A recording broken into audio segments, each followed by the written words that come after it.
മോനെ, ഇത് വിജയന്റെ അമ്മയും അമ്മാവനുമാ. വിവാഹം ഉറപ്പിക്കാൻ വന്നതാ. ഈ വിവാഹം നടത്തുന്നതിനോട് എനിക്ക് യോജിപ്പില്ല. ഗോപി തമാശ പറയാണ്. ഒരു ജോലിയില്ലാതെ നടക്കുന്നവന് എന്റെ സഹോദരി വിവാഹം കഴിച്ചു കൊടുക്കാൻ എനിക്ക് സമ്മതമില്ല. മോനെ,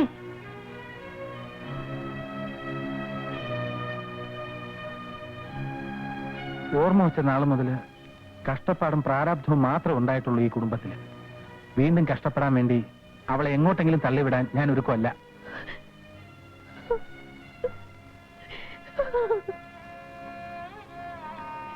നിന്നെ ഒരുപാട് പൊന്നും പണവും കൊടുത്ത് നല്ല നിലയിൽ കെട്ടിച്ചയക്കും ഞാൻ. എന്താ വിശ്വാസാവണില്ലേ? സമ്മതമാണെന്ന് അറിയിച്ചോണ്ടാ ഞങ്ങൾ വന്നത്. ഇങ്ങനെ അപമാനിക്കാനായിരുന്നെങ്കിൽ മാറി പോ. അയ്യോ സ്വാമിജിയാ പറയണേ, നിങ്ങൾ പോവരുത്. ഓടോ. അവര് പോയി എന്ത് ചെയ്യാ? ഗോപി, നിനക്ക് എന്ത് പറ്റിയടാ മോനെ? ഒന്നും പറ്റിയിട്ടില്ല അമ്മേ. ഇന്ന് വരെ നിങ്ങളുടെ ഏതെങ്കിലും ആഗ്രഹങ്ങൾക്ക് ഞാൻ എതിരെ നിന്നിട്ടുണ്ടോ? ഞാൻ ഈ പറയുന്നത് നമ്മുടെ നന്മയ്ക്ക് വേണ്ടിയാണെന്ന് മാത്രം അമ്മ മനസ്സിലാക്കിയാൽ മതി.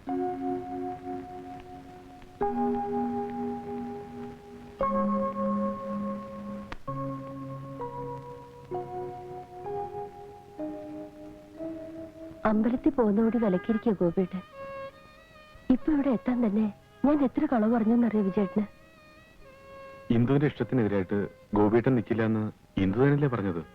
ഉവ്വ്, എനിക്ക് ഉറപ്പായിരുന്നു. ഗോപിയേട്ടൻ അങ്ങനെയാ, ആരുടെ സങ്കടം സഹിക്കാൻ പറ്റില്ല.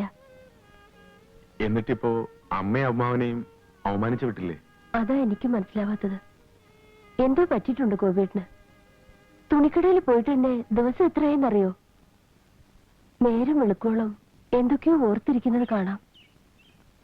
തുണിക്കടയിലെ മോഹനും പറഞ്ഞു പെരുമാറ്റത്തിൽ എന്തൊക്കെയോ പന്തികേടുണ്ടെന്ന്. ഒരിക്കലും നടക്കാനിടയില്ലാത്ത കുറെ കാര്യങ്ങൾ അത്രേ മനസ്സിൽ. എന്ത് ചെയ്യണമെന്ന് ഒരു രൂപമില്ല. ചോദിക്കുന്നതുകൊണ്ട് ഒന്നും തോന്നരുത്. തറവാട്ടിൽ ആർക്കെങ്കിലും പാരമ്പര്യമായിട്ട് ഭ്രാന്തുണ്ടായിരുന്നു? വിജയേട്ടാ, മനസ്സിന്റെ കാര്യമല്ലേ, നിസ്സാരമായ എന്തെങ്കിലും കാരണം മതിയല്ലോ ഒന്ന് പാളാൻ.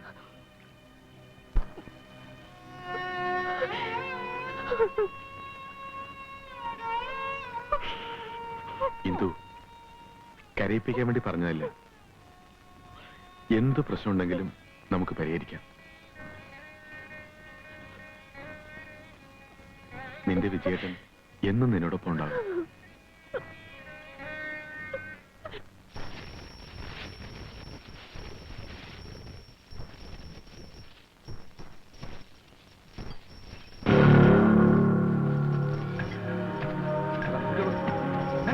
ആരാ നിങ്ങള്? എന്റെ പറമ്പിക്കര കയ്യേറ്റം നടത്താൻ ആരാ നിങ്ങൾ കളിയാറുന്നത്? ഞാൻ തന്നെയാണോ? അത് ശരി, ചെമ്മാരത്തിനും കളിക്കുന്നു.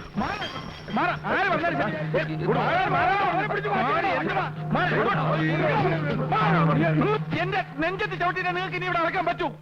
എന്റെ പണം ഞാൻ ചെലവാക്കിയിട്ടുണ്ടെങ്കിൽ അളന്ന് തിരിച്ചിട്ട് ഇനി ഞാൻ പോകൂ. ഇതും കൂടി വെട്ടിപ്പിടിച്ച് നിങ്ങളുടെ കുടുംബത്ത് കൊണ്ടുവന്നായിരിക്കും. അത് നടപ്പില്ല. നിങ്ങൾക്ക് തരാനുള്ള കാശിന്റെ ഇരട്ടി ഞാൻ തരാം ഒരാഴ്ചക്കകം. കാലം എത്ര ഇത് കേട്ടു തുടങ്ങിയിട്ട്? ബുധനാഴ്ചത്തെ അവധി കഴിഞ്ഞ് ഒരു മാസമായി. ഇനിയും തരുവത്ര. ചേട്ടാ, എന്താ ഇത്? ധനം വിദ്വാന് ഭൂഷണമല്ല ചേട്ടാ. താൻ എന്റെ കാര്യം നോക്കണം. ഓ എന്റെ കോയിനേട്ടാ, അമ്മാവന്മാരും മരുമക്കളും തമ്മിൽ ഇങ്ങനെ കടിച്ചു കയറുന്നത് നാട്ടുകാരെ മുഴുവൻ അറിയിക്കണോ? ഏട്ടങ്ങോട്ട് വരൂ. നീ എന്തിനാ ഈ സർപ്പക്കാവിൽ വന്ന് കിടക്കണേ? അവരെല്ലാം ഇവിടുന്ന് പോകാതെ ഞാൻ ഇവിടുന്ന് എഴുന്നേക്കില്ല. അവരൊക്കെ പോയില്ലോ. വാ പോം വാ. എനിക്ക് എന്നെ തട്ടിയിടല്ലേ? ഏട്ടൻ ഇവിടുത്തെ അവസ്ഥയൊക്കെ അറിയാവുന്നതല്ലേ, എന്നിട്ടും എന്താ ഇങ്ങനെ? അവസ്ഥയൊന്നും എനിക്കറിയേണ്ട കാര്യമില്ല. ഞാൻ കഷ്ടപ്പെട്ടുണ്ടാക്കിയ പണമാ, അതെനിക്ക് കിട്ടണം. തരാനുള്ള കാശിന് 25 സെന്റ് സ്ഥലം ഞാൻ ഇവിടെ നടന്നെടുത്തിരിക്കും.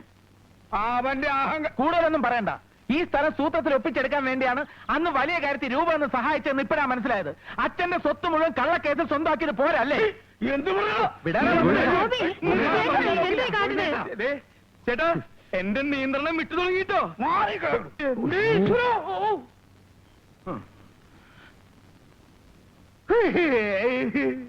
കാര്യം പറയുമ്പോ മുന്തി വിട്. ഇത് എവിടുത്തെ മര്യാദയാ? ഞാൻ പോവാ. തന്നെ കഴിഞ്ഞ് ശരിയാക്കിയാലോ? പോകുന്നോ പോട്ടെ, രണ്ടിലൊന്നും എനിക്ക് ഇപ്പൊ അറിയണം. അമ്മാവൻ ഇത്തവണ കൂടി ക്ഷമിക്ക്. ബാങ്ക് ലോൺ ശരിയായാലും ഉടൻ കാശ് തിരിച്ചു തന്നേക്കാം. ഇനി വരുന്നത് ഞാൻ പോലീസിനെ കൂട്ടിയായിരിക്കും. ആ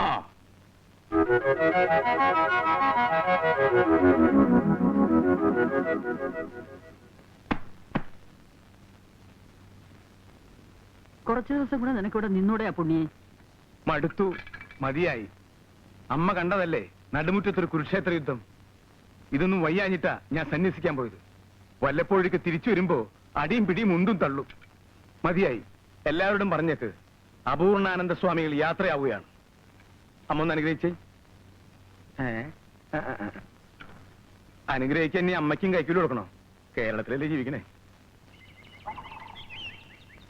ഞാൻ ചെയ്തത് തികച്ചും ശരിയാണെന്ന് തന്നെയാ എന്റെ വിശ്വാസം. ഈ കാര്യത്തിൽ ഞാൻ ഗോപിയേട്ടനെ കുറ്റപ്പെടുത്തു. എന്റെ അച്ഛനാണെന്ന കാര്യം പോട്ടെ, ഗോപിയേട്ടന്റെ അമ്മാവനാണെന്നെങ്കിലും ഓർക്കായിരുന്നില്ലേ? മായ, ഞാൻ പറയുന്നതിന്റെ അർത്ഥം മനസ്സിലാക്കാതെയാണ് ഗോപിയേട്ടന്റെ സ്വഭാവത്തിലൊന്ന് മാറ്റം കുറെ നാളായി ഞാൻ ശ്രദ്ധിക്കുന്നു. എന്തൊക്കെയോ മറച്ചു വയ്ക്കാൻ ശ്രമിക്കുക ഗോപിയേട്ടൻ. അയ്യോ, ഞാനൊന്നും മറച്ചു വെച്ചിട്ടില്ല, സത്യമായിട്ടും ഇല്ല. പിന്നെ അച്ഛൻ അടുത്ത ആഴ്ച എന്റെ രൂപ കൊടുക്കാന്ന് എങ്ങനെ പറഞ്ഞത്?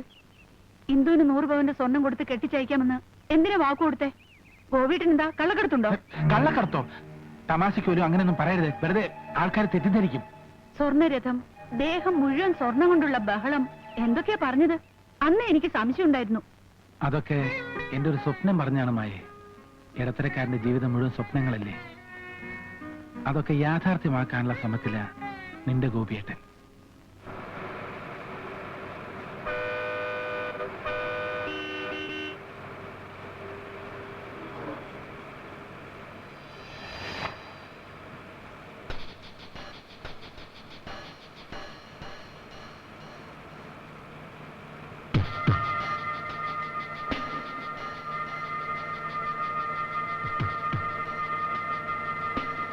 അയ്യോ, എന്റെ പോക്കറ്റ് അടിച്ചേ. വണ്ടി നിർത്ത്.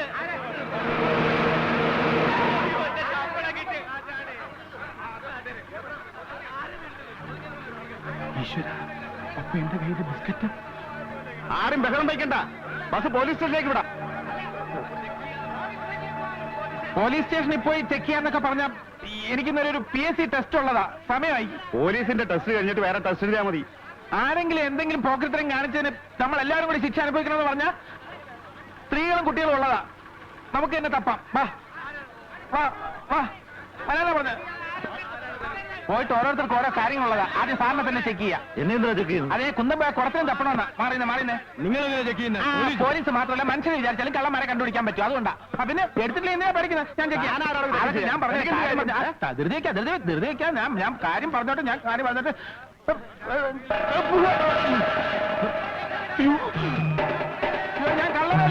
കള്ളനല്ല, ഞാൻ പോക്കറ്റ് അടിക്കാരനല്ല. സത്യമായിട്ടും എനിക്ക് ടെസ്റ്റ് ഉള്ളതാ.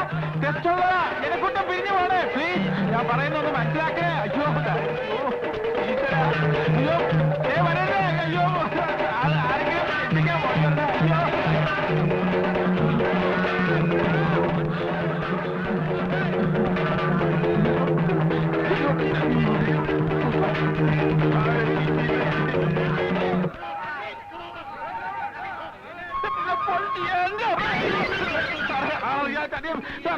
കാര്യം പറഞ്ഞിട്ടാണ്. അയ്യോ പടവേ കൊണ്ടു.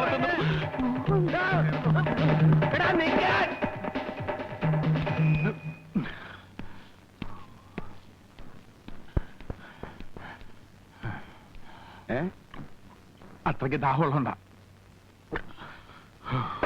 ഒരു ചായ, 2 ഗ്ലാസ് വെള്ളം എനിക്ക് കിട്ടുമ്പോ തിരിച്ചു തരാമേ. മോനെ, എത്ര നാളാണോ നിന്നെ തെരഞ്ഞെടുക്കുന്നത്? കാശ് ഞാൻ പിന്നെ തരാം. എപ്പോ പിന്നെ? എന്റെ അഭിമാനത്തിൽ ഇപ്പോ തരണം. ഞാൻ പിന്നെ തരാം.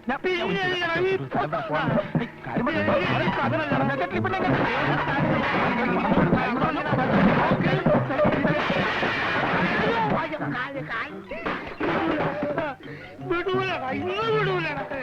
അവിടെ നിന്നേ, അവിടെ നിന്ന് എനിക്ക് പൈസ കുറച്ചു തരാം. എടാ, പൈസ കുറച്ചു തരാം. അവിടെ നിന്നടാ, അവിടെ നിൽക്കേ.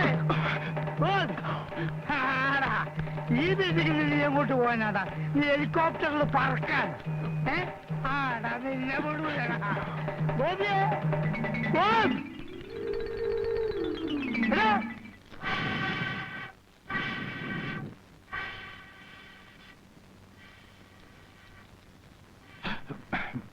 നമസ്കാരം വസൂട്ട.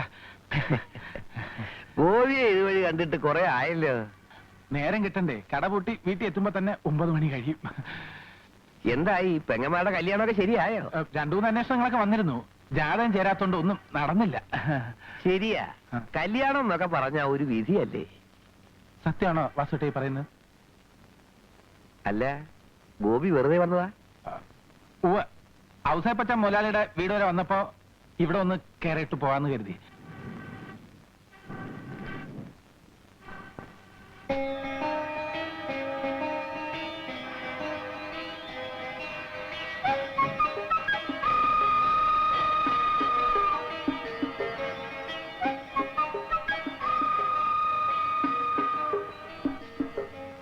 ഈ തീയിലിട്ട സ്വർണം കാണാൻ നല്ല ഭംഗിയല്ലേ?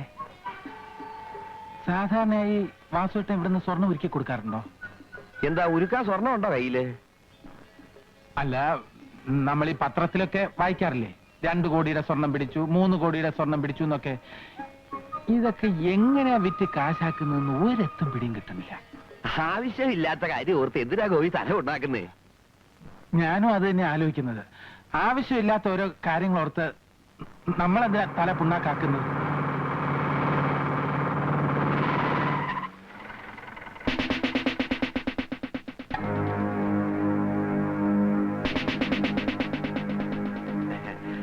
സാർ, ഞാൻ വൈകിട്ട് വീട്ടിലെത്തിച്ചോളാം. എത്ര ദിവസമായി ഒരു അറിഞ്ഞാണുണ്ടാക്കാൻ തന്നിട്ട്? നാളെ മോളുടെ പേര് വിളിന്ന് കഴിഞ്ഞ ആഴ്ച എന്നോട് പറഞ്ഞല്ലേ? നാളെ അല്ലേ സാർ? ഇനിയും സമയം എത്ര കിടക്കുന്നു? ഇന്ന് വൈകുന്നേരം ഞാൻ സാറിന്റെ വീട്ടിലെത്തിച്ചോളാം, പോരെ? എന്റെ ഉറപ്പല്ലേ? ആ, വണ്ടിയെടു. ആ, പിന്നെ കള്ളക്കടത്തുകാർ എറിഞ്ഞു കളഞ്ഞ സ്വർണം ഈ ടൗണിൽ തന്നെ ആരുടെ കയ്യിൽ എത്തിയിട്ടുണ്ടെന്ന റിപ്പോർട്ട്. സ്വർണം വിൽക്കാൻ വരുന്ന ആരെങ്കിലും സംശയം തോന്നുകയാണെങ്കിൽ സ്റ്റേഷനിൽ വിളിച്ചു പറയണം. ഓ,